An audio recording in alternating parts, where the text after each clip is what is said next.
大家好，我叫 Roger， 中文的名字白露。我是一个中学老师，教学生画画。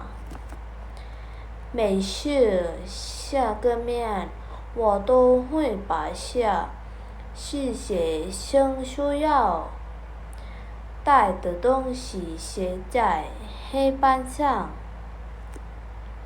但是每次上课时，总会有学生忘了拿铅笔，所以我有点生气。不是因为他们没带铅笔，是因为他们没有好的学习习惯。谢谢大家。